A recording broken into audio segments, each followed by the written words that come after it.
Good evening, everyone. Welcome to another edition of the Megan and Dave Untitled Podcast, episode 33 for September 29th, 2019. We want to apologize for this being a little bit delayed again. Obviously, work, between the move with NXT and SmackDown, confusing us. We're just back on track. So, we're going to discuss what happened towards the end of what we're going to do. Because obviously it screws up predictions as well for this show too. But we're gonna continue that, but we'll keep this on the right track. We're starting off on a little bit of a serious note, hence the non-introduction, because I'm a little bit disappointed in wrestling Twitter and personalities, non-wrestling personalities as well. I'm not going to mention names. Well, actually, I'm going to mention one name. And actually, he's the first person. Everyone. Oh, shit! I forgot to introduce Dave. Say hi, Dave. Hi. Alright, I forgot how to do it. So, alright, let me restart. Let's restart again. Dave's here. I forgot to introduce. That was my fault. So back on track. We are going to talk about a few things that it's seriously, and I'm just going to say this right now, and I said it just a couple seconds ago. Wrestling Twitter this weekend and this week has disappointed me a lot. And when you see disappointment and people making fun of mental health issues, that's messy. It's really effed up. So let's talk here, people who listen to our podcast or whoever is probably listening. When I see someone make fun of somebody with mental health issues, what does that tell you, Dave? Oh, I didn't actually expect you to bring me into this. Yes. We'll say that again. When you see someone making fun of somebody with mental health issues, what does that tell you? That scumbag. Hmm? That scumbag. They're a scumbag. When you see somebody on Twitter, let me take a step back. When you see somebody who did a recent chronicle on their hiatus due to mental health issues, and their fan base is going after one person with threatening people, threatening their family, what does that tell you? They should have kept their mouth shut.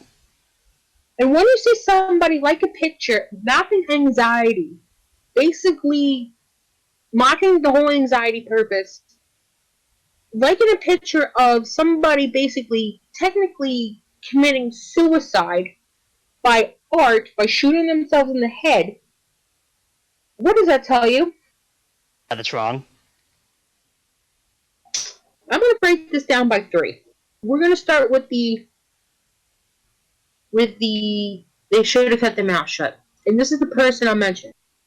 Everyone knows on this podcast that I am not a big fan of Seth Rollins. Matter of fact, I'm going to keep the Seth Rollins thing out of it. Because now this is not the time to talk about it. Eventually I probably will yell, but now this is not the time. When you see Seth Rollins put a tweet out there, which honestly I disagree with what he said, as well as Sasha having him back and forth. By the way, Sasha did do a chronicle on her mental health issues, and she 100% brought this to life, and I recommend this chronicle. Her fan base telling Seth to kill himself. They're going to kill someone else in their family because they don't like what Seth said. What does that tell you?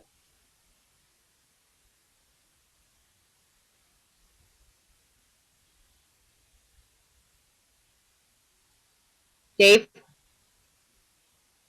Yeah, sorry, go on. What does that tell you about the Sasha fan base? You gotta say it again, because I'm kind of zoned out right now, sorry.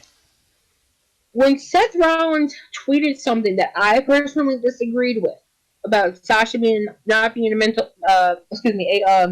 main event player, which obviously that was false, and I disagreed with it.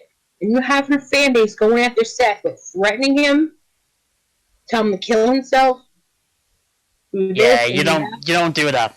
Like, no matter what, you never even like even if even if you don't like somebody or you disagree with anything like that, you never wish death on anybody. On anybody. That's not right. That's not Yeah, right. it's not right.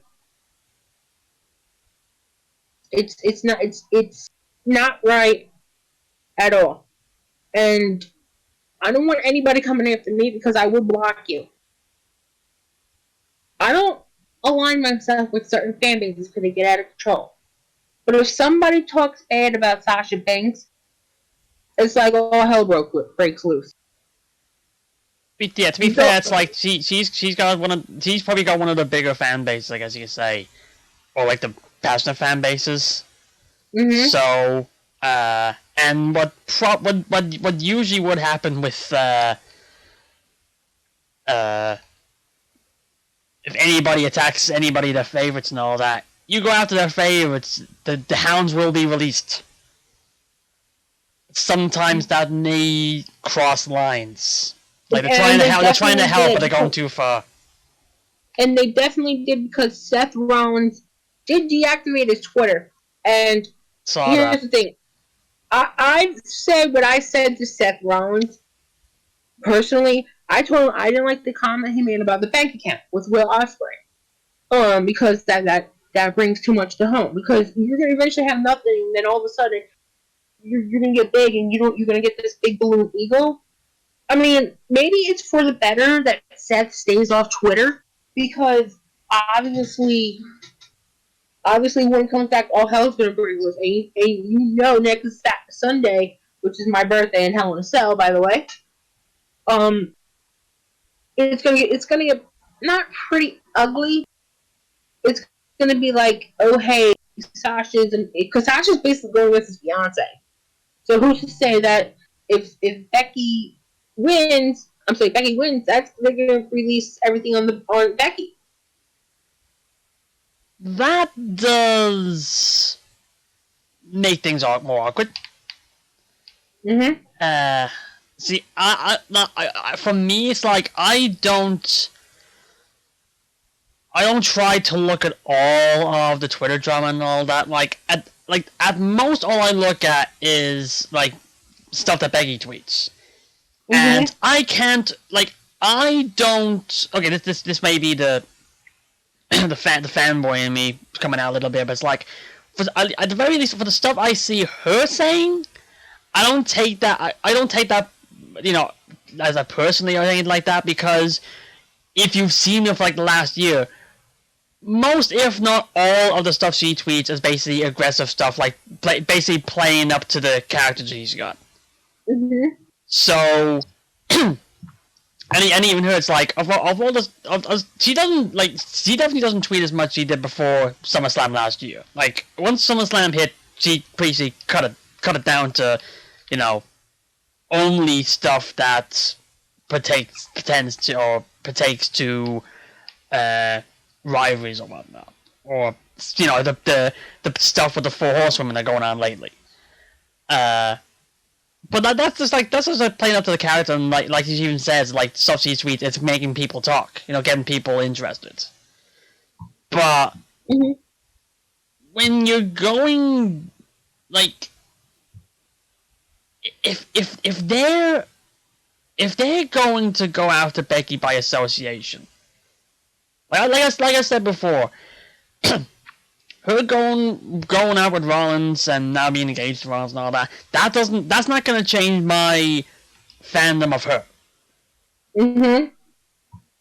But it's like if people are gonna go after her because she's with Rollins, and also Rollins has now gotten rid of his account, so she'll go after her. It's like, he can see the tweets because you're going, he's you're sleeping together, whatever the fuck they're gonna say. That's petty, if anything. It is petty. And another thing that was going to the second part of this whole thing was I'm not going to mention it, but we all know AEW is coming up on your birthday, which is Wednesday, as well as NXT. Brandy Rhodes allegedly making fun of somebody with mental health issues.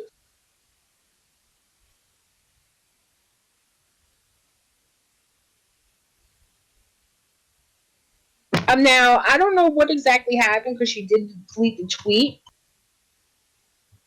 I don't know if it's still there. I'm typing it up right now. But when you supposedly make fun of somebody with mental health issues, that is not a good look.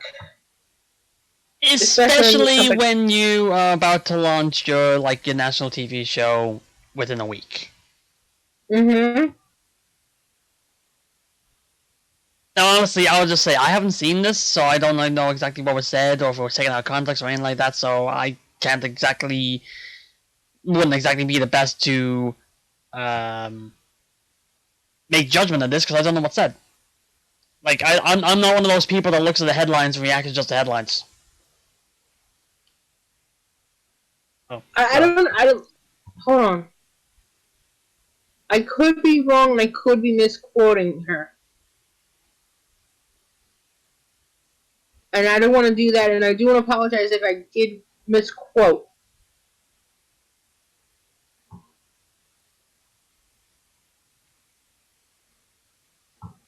I'm actually vanity searching right now.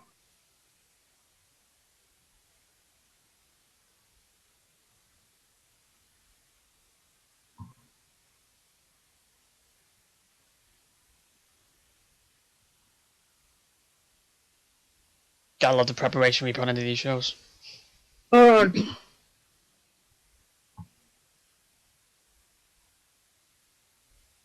Excuse me. Best to get it right. That's the thing.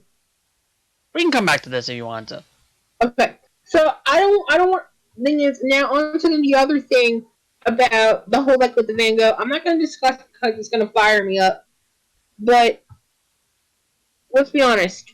When you mock somebody with anxiety, and you're basically putting a photo out, liking a photo on Instagram of somebody committing suicide.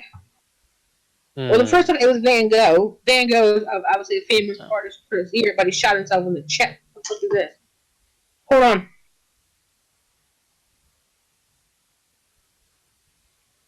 What? All right. So sorry about that.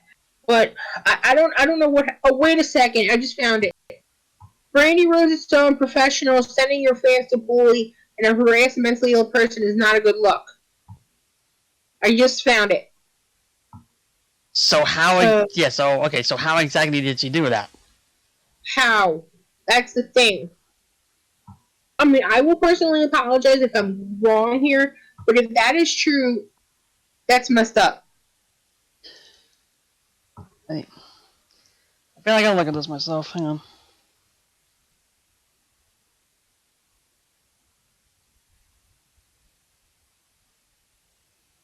Another thing, Brandy Rose has now blocked me after defending someone who she is in no small receiving threats and abuse from her fans.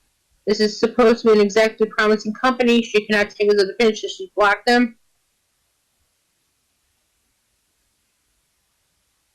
AEW.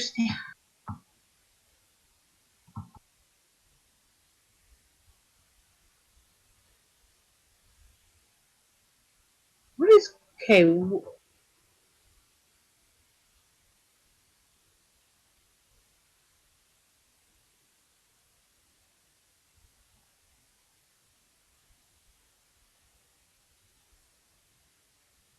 Brandy Rose just in the fact that a fan got told to kill themselves on Twitter. This is just mad. Alright. Change the topic here. We'll revisit. If you wait a second, I may have found it. Okay. No, wait. Okay, we'll come back. We'll come back. We'll come back. Oh, never mind, I just found it. Wait. No, I did not.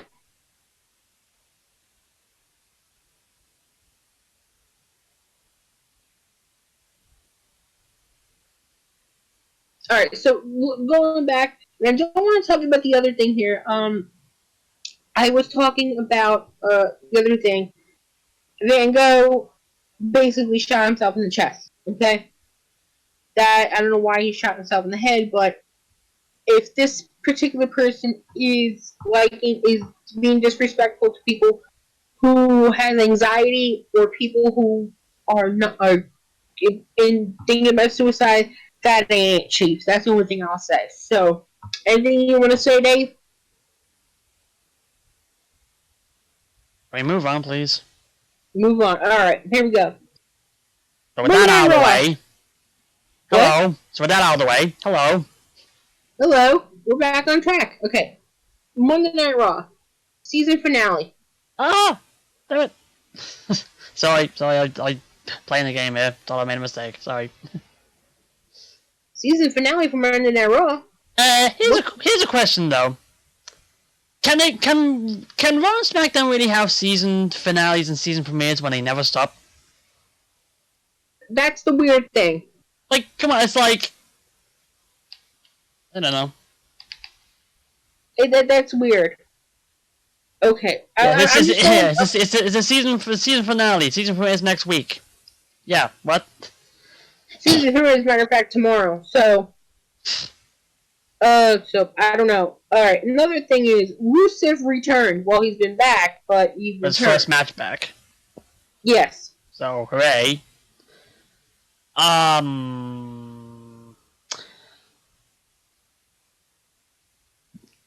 Did they make any? They didn't make any.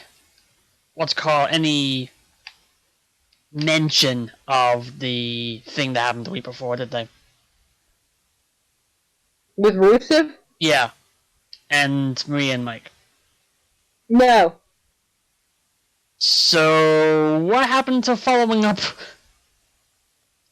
Actually, I can't say they're giving up on it because, like, if you see on Twitter another case of, trying to grab some mainstream attention from stuff like that. They fucking got Maury involved in this.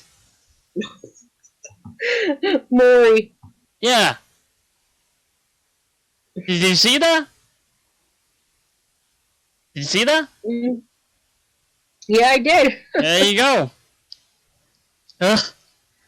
What is... Hold on. Now what?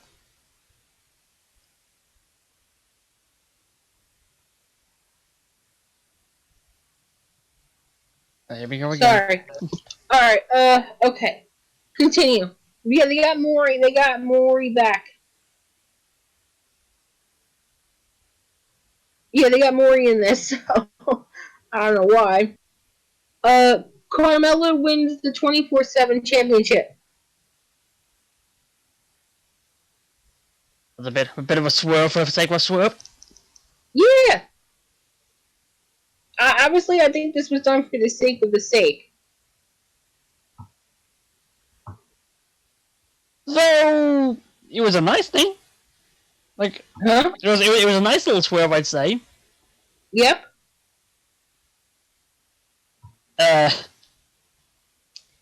Though I saw someone do a review of this, and it was basically said, every time R2 comes out, like he's followed by the League of Jobbers behind him trying to get the title back.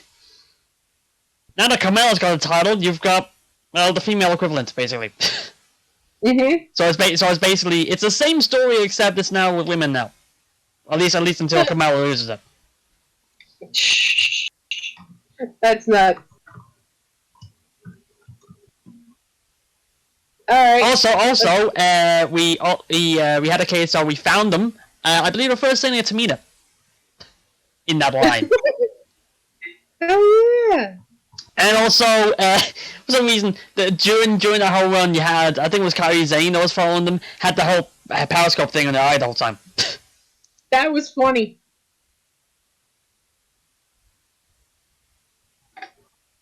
Damn it, that was funny. Yeah. Sticking to the gimmick. Yeah. Another big thing was Rey Mysterio wins a shot at the Universal Championship.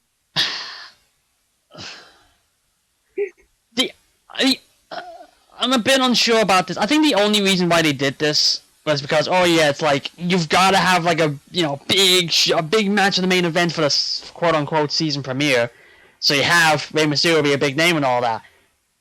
But considering that you've been they're building up the feud between Seth Rollins and Bray Wyatt for Hell in a Cell, this is the definition of a throwaway match.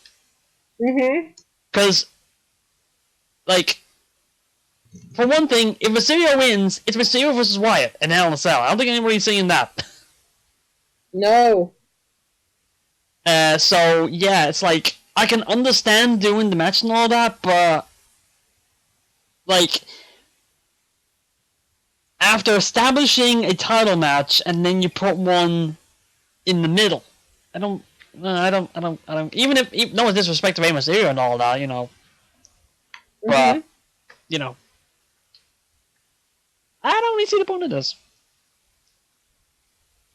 Me neither. Watch it end in like 3 minutes anyway. Because of the Fiend.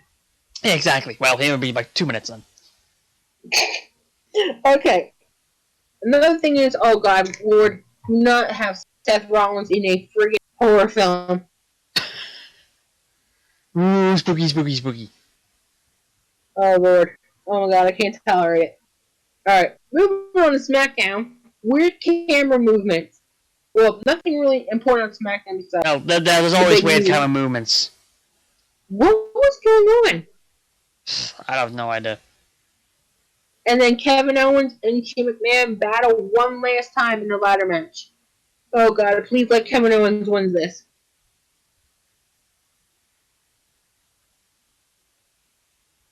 Did you see that's right. I realized. I actually remember they actually made that into SmackDown, not Hell in a Cell. Yeah. So yeah. That would have been an amazing birthday present, but who knows? Yeah. Did you see the shirt he was wearing? What? Did you see the shirt he was wearing? I don't want to ask. Aww. You always find a way to bring him up. I noticed it. Yeah, the guy care.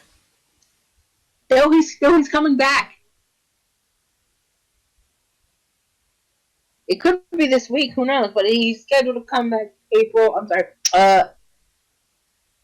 During the Australian tour against Nakamura, which I have a feeling if AJ does retain the title, that can be happen. But who knows? All right, NXT this week. NXT was live. Again. Your favorite moment? Oh, actually, it was. Well, we went in last week, so we didn't say anything about the first live show. But there you go. Undisputed prophecy fulfilled. Also, actually, I want to say was one thing. I think it was like everybody was hyped. I'm sure like everybody who watched NXT. There was some that were thinking, oh, I wonder what they're gonna do to like try to boost the rating of NXT. Like, are they gonna bring some NXT people up? Are they going to have legends show up to boost and all that? There was none of that. Yeah, I was surprised. I was expecting like at least one or two, but there was none of it, which is kind of refreshing. Mhm. Like the closest of that you had was Triple H at the beginning. Yep. That was it. Again, refreshing. Good start, and NXT was pretty good. They had a good opener. I think it was still a little bit weird that, at least for the first 2 weeks, it won't be like this Wednesday, that they did the split, 1 hour on USA and 1 hour on the network. Yeah. Which I could only assume was either because USA couldn't give them the second hour right away, or WWE wanted to remind people, hey, the network is still a thing. This network's there for other things other than NXT.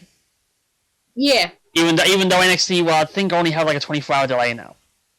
Yeah. Oh yeah, NXT UK. Whatever. Anyway. There's stuff on there. But it was good. Let's see. Your favorite part, Dakota Kai returned. Yay. Even though she did look emotional. You blame her?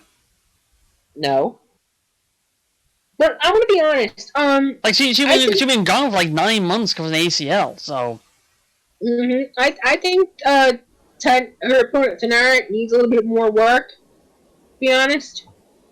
I still find it a bit weird that she was nearly like they very temporarily had her associated with Undisputed Era, like very shortly. But I can go with that. It's like that there was like the one or maybe two like interactions and that was it. Like let's not mention it again. Like as NXT was saying. Yeah, and honestly, here's my opinion. I think she needs a little bit more. I mean, she's a fine worker. That's what NXT's for, really. Yeah, but I think Dakota's there. We'll talk about what's happening this weekend. Matt Riddle gets a shot at Adam Cole. Oh yeah, the other thing, the undisputed that was one thing they did at the first NXT show. The undisputed prophecy was fulfilled with Strong winning the North American title. So now they all have golds. No one's left out. Mm-hmm. And Matt Riddle gets a shot at the championship against Adam Cole. Notice that actually, what was it? It's the first NXT show going against AEW. If I remember correctly, it's Fish and O'Reilly going up against the Street Profits. It's Shayna Baszler going against Candice LeRae, and Adam Cole against Matt Riddle.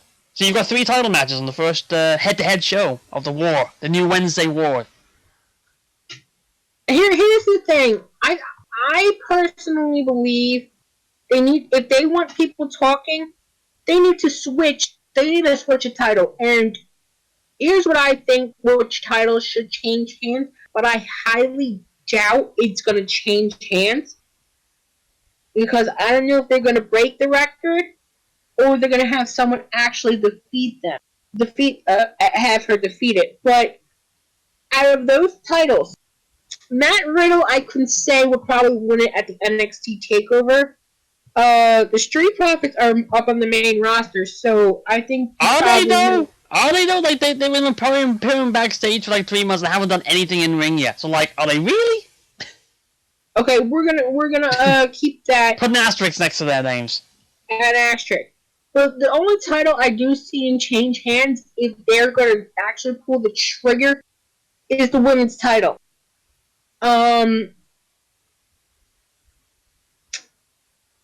Candice was I personally.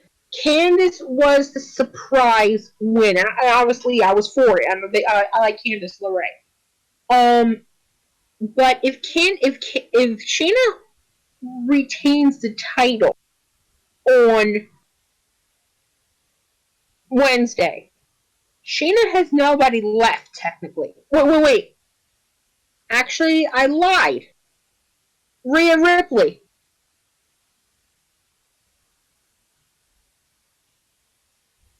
I'll say my pick.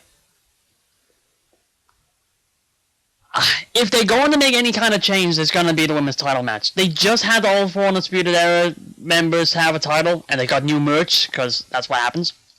So they're not going to change any of them. The only one I would see change, if they're going to change any of them, would be the women's title match. Women's title. But so even then, it's like, I could, and you just brought it up, if I were to see, if they're not going to make the title change here, I would say what they could do, triple threat at TakeOver and have Rhea Ripley win it. Because you just had Ripley come over and have the whole face-to-face with Baszler. But he's still a heel, I think. Mm-hmm. So I would say... Is he? Let me double check. Her character's pretty much heel. Like, NXT UK was heel. But I would think, if she is a heel, it can't be a one-on-one match. So I say, probably what could happen here, and this is probably my prediction of it, if they don't do the title change. Or even if they do, if they don't do the title change, Ripley comes in, breaks up the match, so there's not a conclusive winner, and sets up a triple threat at the next TakeOver. If Candice does win it, Ripley,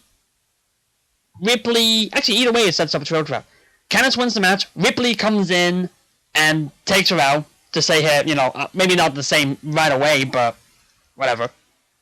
Beats her down, challenges for the title, Baszler still peeved because she's got, she needs a rematch, so there's a triple threat. So either way, I see triple threat next TakeOver. It's just a matter of, are they going to make the title change or not? If they want something, because obviously you're crowning a women's champion at, what the hell is it? On Dynamite on Wednesday. I just think it's like, it's because of the first NXT against AEW, they've got to do something. Like, they got to do something noteworthy. They can't just have three like, it would be oddly weird to do 3 title matches and not a title change. But it's also like, it may be necessary. So it's a question of which way they're gonna take it. Either way, I think what they should do, or what they could do, triple threat, take over the title. Take over Chicago. Chicago, which I believe that's Survivor Series, right? Yes. Yeah. Okay. Oh boy, that's not good. Oh boy. I don't know. Like I said, they're gonna have to do something big because you're gonna have a 2-hour show with no limited limited commercials. So, well, it's like the commercials ain't gonna be a difference. Because they still do, when on the network, they still did the breaks in between the matches. mm-hmm. Before the home and stuff. So it's not like that's gonna make a difference. I don't know. It's gonna be interesting, but who knows? So, as I said, it's a big wrestling week. This week we got the season premiere tomorrow. Tuesday. Tomorrow, as of when we're recording, be today by the time we put it up. Yes. Tuesday is an open day. If you watch Total Divas, you watch Total Divas. I haven't watched Total Divas since season 1. Wednesday, you got. I will say for Total Divas, I am kind of curious as to see what they would do with Sonya. Me too. I did see there was like a little teaser video they put up for Sonya, and I was interested in that. And it also reminded me that they teased that storyline with Sonya and Mandy, and it ended as soon as it ended right after it started. Yeah. Yeah. So that's weird. Anyway. Alright, so we have big wrestling week. You've got Raw on Monday. You've got Raw on Monday. Total Divas, if you're interested in that. Wednesday, you've got. Oh, actually, Tuesday will be Impact. Yes. I forget when it starts, but Tuesday will be Impact. Then you've got AEW and NXT on Wednesdays. Thursday, there's like an independent show. I think I've got a show on Thursday. I forget what that was. Then you got Friday. Then you got SmackDown on Friday. Yeah. And Saturday you can sleep, and Sunday maybe pay-per-views. So that kind of screws us up. So it does screw us up. Okay, you say your bid, and I'm probably going to contradict it right away. It's going to screw us up because we move the show on Thursdays, but because of prediction issues, that's going to affect us. We can't do predictions on the shows anymore. Nope. Because it basically, we would have to... Oh, hang on. I just saw something. Here's something. This may be a change. We might have to start recording... Oh man, this really puts us in a tricky spot because we would tape this on a Wednesday, which would be during NXT before it went live. Mm-hmm. We can't really do that now because NXT is live. But on other days that we're free,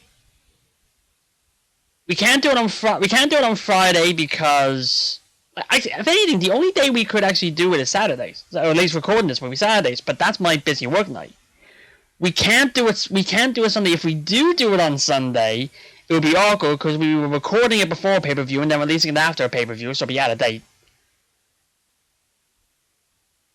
To remedy that, we would have to record it on a Monday, but we have to do it before Raw. But I don't think our times work out that well. So this is something we gotta work out here. I would say we would still do predictions and we do the graphic thing and all that. We can still do that, but we probably won't be able to do it on the show. So we're gonna have to. I don't know. We may have to do it as a situation where we could record it on Sundays, but non-pay-per-view Sundays. Which would, if we do that, would mean we won't be doing it next week. Well, we'll work it out. Oh, we're working out. Alright, so... Suggestions welcome, by the way. By the way, it's suggestions welcome. And by the way, it's like, if you're wondering, we would release it the day after we record it.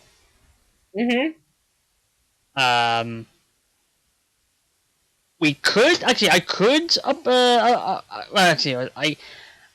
upload it immediately after we record it, but the times will fluctuate because of when we record it. So, like I said, suggestions welcome. If you don't mind the random upload times, then we can do that. If you still want to schedule, we can still do that. We want to hear. And at least I want to hear. We got Untitled Jukebox coming up. Oh, thanks for reminding me. Which is going to be a fun one because it's Halloween month. Yep. Halloween month. Okay, so I guess that's it for our show. Just a little heads up. Not really. What? Not really. What do you mean? Like there was one other thing that they brought up, which was the commentary changes. If you want to bring that up, because it's weird how they're doing it. So Vic Joseph and I got it here.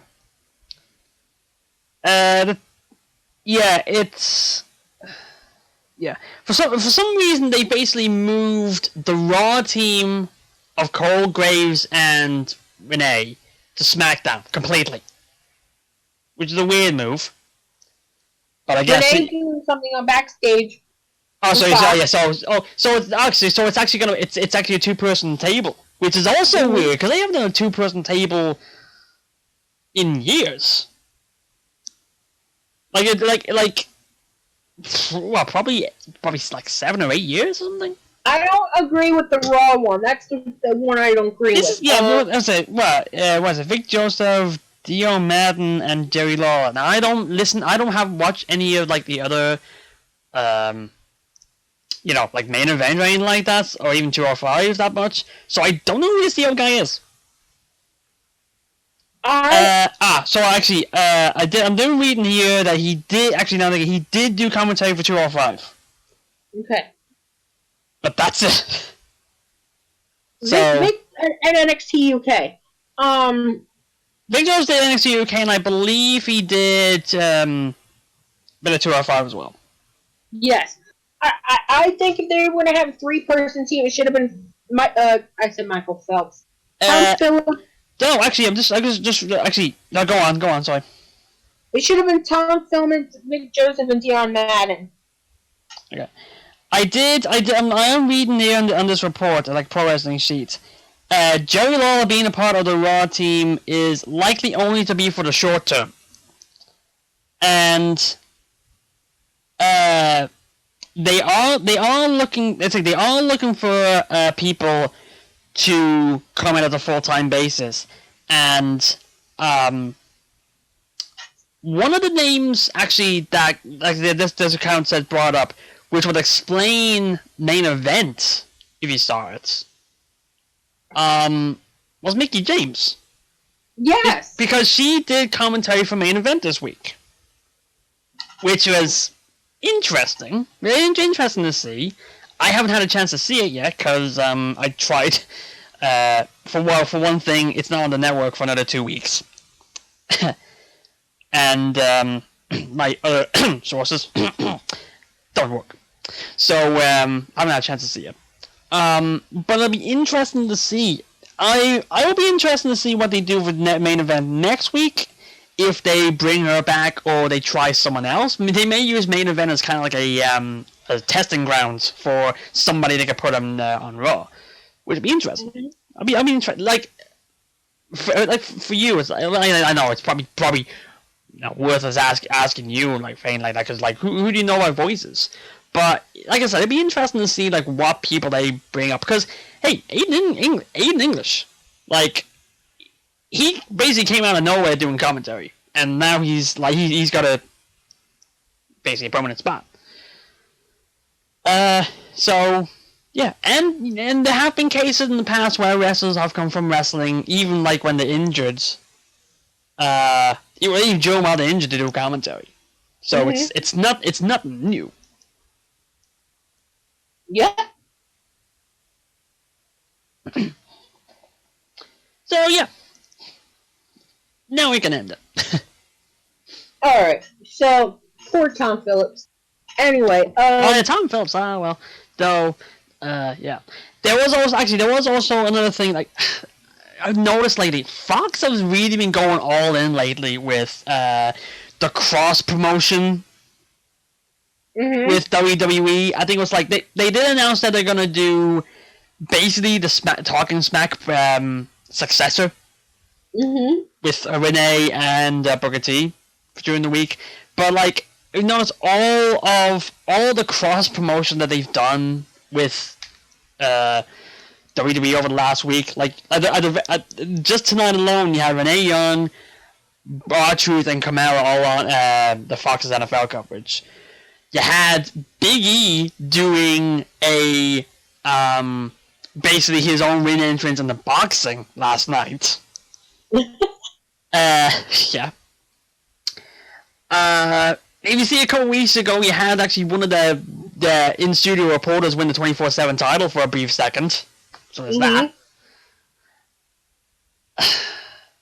It's just weird. It's like Fox is reminding people, hey, people, hey, we got WWE. Look at all these people, yay! Hell, actually, if I remember correctly, he had Braun Strowman doing commentary on the baseball. So, yeah, it's like, hey, WWE, on Fox, yay, hey. Finn hyped it up during a soccer game. Sorry? Finn hyped it up during a soccer game. Of course, you bring him up again. No, he did public appearance.